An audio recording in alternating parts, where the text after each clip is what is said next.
Good day and welcome to another installment of your host Jeeps. Just wanted to say a big thanks to all those that watched my previous video, and I hope you really enjoyed this one. First, need to know what an investment is. So an investment is a type of asset. Assets are very, very important. So let's talk about what's an asset. So for example, a house could be an item that you purchase. It's an item and you hope that it will appreciate in value over time. And the very crucial thing that you need to remember is that they are not consumed today, but are consumed for the hope and the creation of future wealth in La Mañana. Okay. 5 different types of topics that I will be speaking to you today about are as follows. Probably most familiar with and most people are aware of are shares. But what are shares? People think of shares as something you own and then they will just increase in value. And at the base level, that is kind of true, but you need to know how shares work. Stock is what the business, big corporation, will give out to the public, that the public can then buy. And the reason big corporations do this is for a host of reasons, which I'll get into a bit later, but it's important to know that the more shares one owns, the more your stock value is, and the bigger percentage you are as a shareholder towards that company. The reason you buy shares is you believe that the share price will increase in value as the company improves their sales. That's the main thing, is you want their sales to increase, which means that they're generating more revenue, which means they're more of a hot number, if you get my drift. Increase as it's a hot commodity and more people want to buy into this business. Shares are listed on stock exchanges. So in South Africa here, they're listed on the JSE, Johannesburg Security Exchange, or for example in America on the NASDAQ or the S&P 500, for example. And you don't have to necessarily be a citizen of that country to buy shares in on that stock market, at least. You also then need to bear in mind the principle of feeder funds and how those work. So maybe it's better to just take the money offshore. A feeder fund is, not what I want to get into this topic, but a feeder fund basically is you have your stock market and you have here in country X. But in order to get this money from country X to this stock market, which is far away, you need a middleman to get you there. And you pay fees along all those steps. So to get the money into that market straight away, sometimes it's better to buy into a bank account that is in stock market's jurisdiction, so then you can just buy straight into it, if that kind of makes sense. But anyways, that was just a quick side note. 1 hour later. The company would go public. There's also, so firstly, it's easier to raise money than if we were just doing it internally. B, generally companies go public in order to raise capital so that they can expand their businesses into new countries or new areas or new markets. When a company lists for the first time, they list via an IPO. So an IPO stands for an initial public offering. IPO.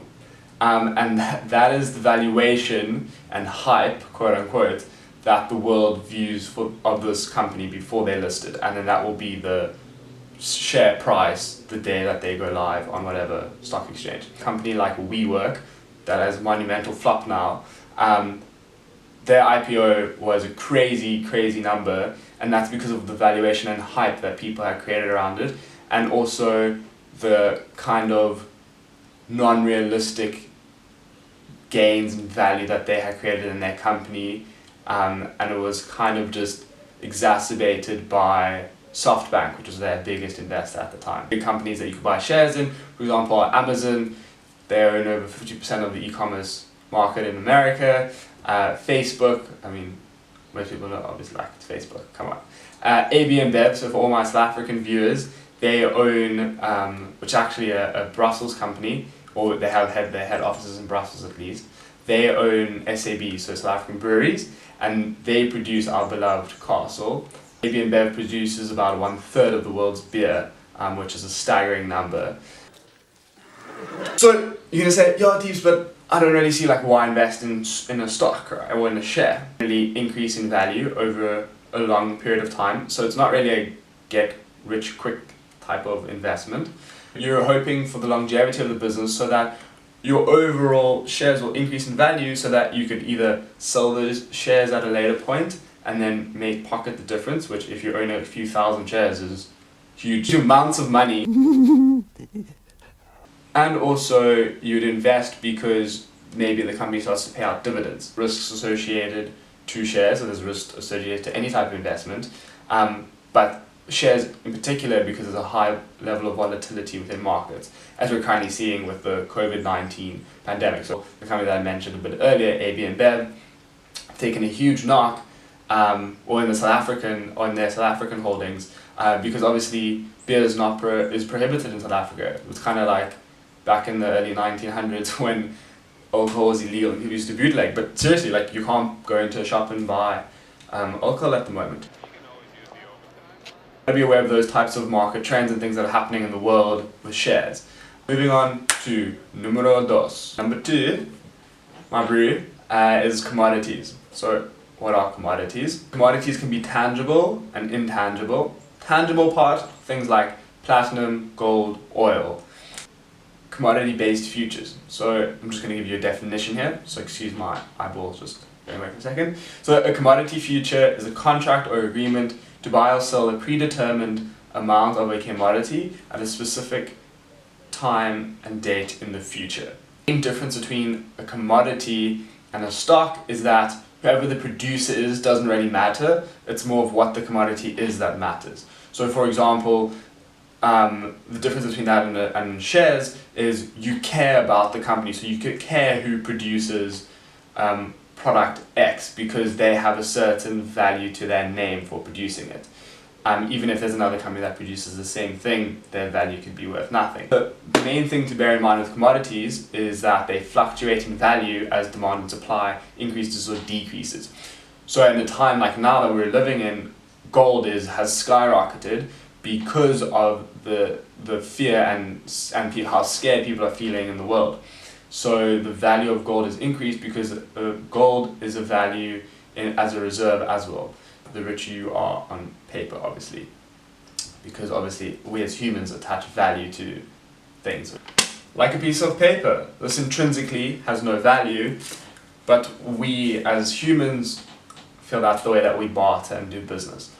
A lot like a commodity. There's only value when we as humans place value to something like that. Expensive jewels. Commodities allow for diversification within your portfolio. So the idea that you should take away from this video at the end is that you don't want to just invest in one thing, because that's kind of a cowboy approach to investment, and you may not come out very successful at the end of it. And kind of you want to create wealth at a young age so that by the time you're 50, 60, you've got a big bag of cash. This is what you've been working for. A commodity is good because it allows for diversification. So in a time of crisis, commodities increase in value, and obviously it depends on the type of commodity. So at the same time, in that same breath, a commodity like oil has done terribly at the moment because no one's buying oil, because no one's flying anywhere, no one's going on trains, no one's using oil in their cars. So oil is a terrible commodity to have right now. So number 3 is bonds. You get 2 types of bonds. You get governmental bonds and corporate bonds. Bonds should not be mistaken for what shares are. A bond, at a basic level, is a loan given to a business or government in order for them to complete a task, which will then render them successful. A government bond, for example, would be something whereby they are building new roads, hospitals, a power plant. To explain why bonds are really worthwhile is your initial investment once the bond reaches maturity. So once that loan reaches the end due date and all the interest rates are paid out and the final sum has been paid out, you get, so it's called once it reaches maturity, you get your initial investment back. Depending on the type of bond, you also get interest payments on a monthly basis. Government bonds pay out less than corporate bonds because obviously businesses operate with the aim to make profits, government aim to improve the lives of its citizens. You get bonds in transportation, banks and finance companies, Those are, for example, corporate bonds. Those would be, say, airlines. So if we're looking at in an international market like America, so Delta, American Airlines, EasyJet in Europe, but those kind of companies that are corporate. Trucking companies, so this is a really good thing to invest in from a bond perspective, because if you think about it, logistics is a huge industry. People are ordering things online every second day, or actually every single day, every single second. So that means more trucking companies are needed to transport goods from point A to point B. Why invest in a bond? Yes, a bond maybe seem quote unquote boring, but at the end of the day, it's quite a stable investment to make, as you know that you have predetermined income at specific periods, and depending on the bond, you'll also get your initial investment paid out to you once the bond reaches maturity. Number 4 that I'll be chatting to you about is unit trusts, or unit trusts, shall I say. Unit trusts, also known as collective investments, are popular investments that are managed by a fund manager. So it allows for you to kind of take a hands-off approach, as you know it's in pretty safe hands. But you're going to be like, well, I'm only investing 2,000 Rand into a unit trust. Why would they, or $200, why would someone manage it? At a trust, pools everyone's monies together that wants to invest in that trust, and then invest in it. If you don't have a lot of money, it's a good way to get into the market. A fund manager aims to make gains and profits by managing it, and it's the duty of all trustees, so you and I, if we're investing in the same trust, to hold the fund manager accountable for his or her actions and to deliver on what he or she promises to bring to the party. Number 5, look alive, because this is an exciting one, and it's property. And you're going to be saying, yo, but Deeps, everything you've spoken about are all market related. So can property be.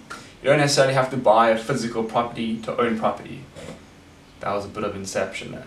But the point is, if you have the money, that's great, and it gives you certain type of leverage. But if you are young but you have a few thousand Rand that you'd like to invest, you can invest in a property portfolio that then invests in actual physical buildings. Why invest in property? Well, property can be a form of passive income. If you buy a physical place and you fix it up and you get some tenants in there, they pay you a set amount monthly. Obviously you have to deduct your utility bills, mortgage. Left over is cold hard liquid cash, baby, that goes into your pocket and you walk away.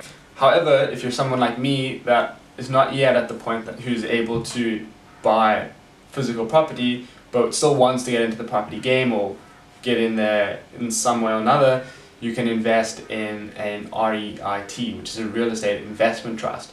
So you know what an investment trust, well, you know what a unit trust is now. Similar concept whereby you invest your money into a company that then pools it with other investors' money and they invest in actual property. A good reason to invest in property is it diversifies your portfolio even further. So you then are risking different things in different markets, so your exposure is different. So those are my 5 investment types that I wanted to share with you today. Obviously there's a host of other types of investments that one can make, but I thought these were ones that were really prominent, and as someone who's wanting to build a diversified portfolio, these are good things to look at. In closing, one can see that there are different types of ways to invest, so you need to reflect on what you're wanting to do with your money and how you want to invest it and what your goals are, what is your time frame, what is your level of exposure that you want to have. These are all types of questions that you should ask yourself. So speak to a financial advisor, because they are obviously skilled professionals within this industry, and they can give you sound advice. I've shared all this information with you, but we haven't spoken really anything at all about money. So you say, Deeps, this is all good and all, but I only have 10,000 Rand or $1,000 to invest. How do I invest? So in the next video, I'll be talking about type of exposure, growth, time frame, risk, all those types of things, and how to invest your first 10,000 Rand or $1,000. So thanks for sticking throughout this video with me. I hope you enjoyed this. I hope you took something away from it. Obviously, a lot of where I got this information, links down below. If you like this, share and give it a like. I'll see you on the next one.